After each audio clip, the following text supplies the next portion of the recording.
Chapter 15. Shadow Slave. Prepare for appraisal. Sunny found himself in a space between dream and reality. It was an endless black void illuminated by a myriad of stars. Between those stars, countless strings of silver light were woven into a beautiful and inconceivably complex net. Forming various nexuses and constellations, it was truly breathtaking. Somehow, Sunny understood that he was seeing the inner workings of the nightmare spell. He also couldn't help but think that it looked a lot like the celestial equivalent of a neural network. If so, was the spell alive? This was a question that countless people had been asking themselves for the past few decades. The best answer they had come up with was that there was no way to know. The spell was neither alive nor dead, neither sentient nor mindless. It was more of a function than a creature. But Sunny was in no mood to ponder philosophical questions. He was eagerly awaiting his boon. The spell was still appraising his performance. However, the first reward had nothing to do with it. You have received a memory. Puppeteer's shroud, yes. Sunny felt incredibly elated. He was almost ready to do a happy dance. That memory belonged to Mountain King, who was an awakened tyrant, which meant that the memory itself was of the awakened rank. Getting it was a stroke of incredible luck. There were 7 ranks to everything in the spell. These ranks were, in order of growing power, dormant, awakened, ascended, transcendent, supreme, sacred and divine, with the exclusion of nightmare creatures, who were ranked as dormant, awakened, fallen, corrupted, great, cursed, and unholy.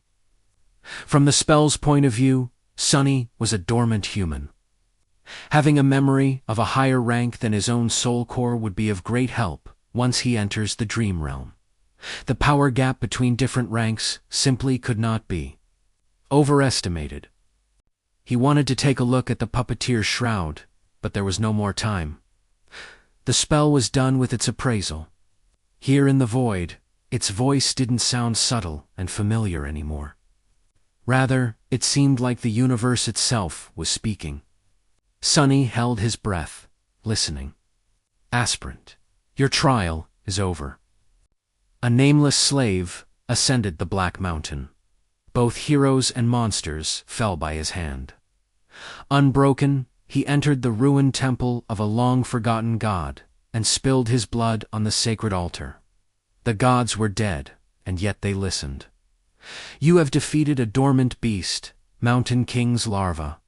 You have defeated 3 dormant humans, names unknown. You have defeated an awakened human, Oro of the 9.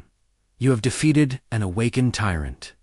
Mountain King, you have received the Shadow God's blessing. You have achieved the impossible.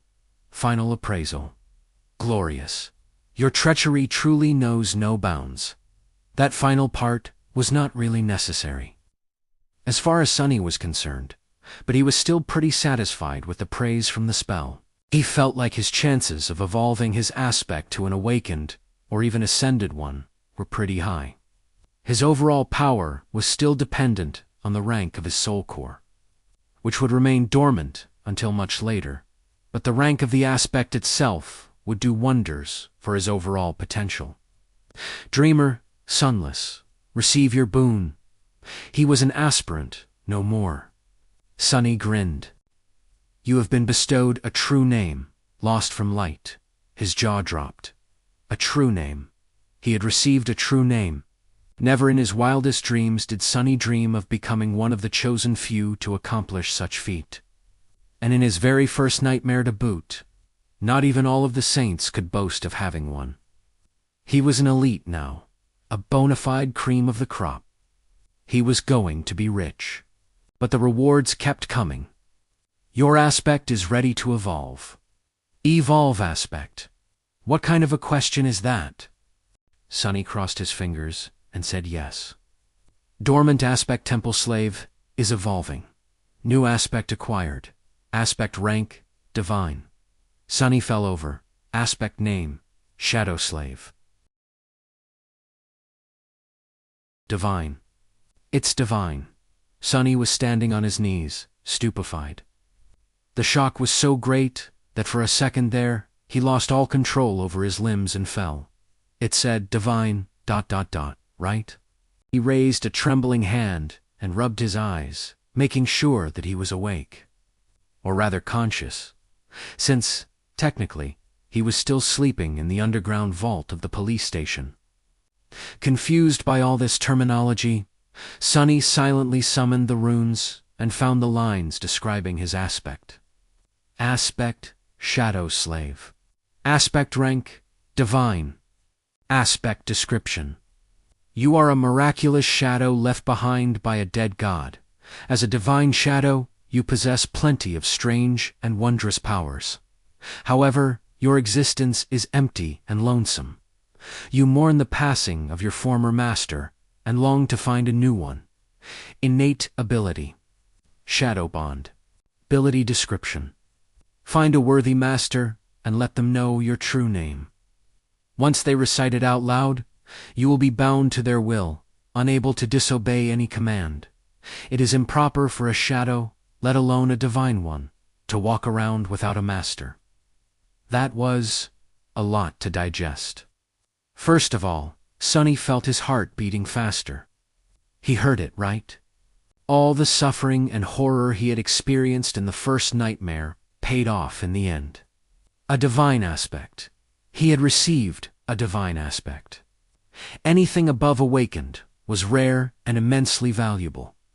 People with ascended aspects were rare enough to be fought over by various factions. The factions themselves were built around singular powerhouses with transcendent or supreme aspects. And he had never, ever heard of anyone acquiring a divine one. Never. Anything with a divine prefix was so hard to find that it mostly lived in the realm of myths and legends. After all, the human race had not reached that high yet. It was only slightly more than a decade since humans managed to finally conquer the third nightmare and receive the ability to evolve their cores to transcendent rank. As transcendents, or saints, as they were called in the real world, powerful, awakened, ruled over the dream realm. But even they did not dare to face nightmare creatures of higher ranks. Subsequently, there were not a lot of memories and echoes of supreme rank around, let alone sacred or divine. The same went for aspects, and yet Sonny just got one. He grinned, driven half-mad by joy and arrogance. However, his jubilation was a little muddied. After all, there was that weird innate ability. Of course, he had no intention of becoming someone's magical slave, with no free will of his own. To hell with that. But it wasn't that bad. All he had to do to avoid that fate was to conceal his true name. No one, except for him, could see his status. That meant that Sonny just had to keep his mouth shut, and no one will know that he even had one. It meant giving up on all the benefits that someone who was bestowed a true name after the first nightmare was entitled to. But it all paled in comparison with a divine aspect. Not a problem, Sonny thought with a smirk. If the spell had the ability to laugh, it would surely do so after hearing his thoughts. However, it didn't. Instead, it began to speak again. The first seal is broken. Awakening. Dormant powers.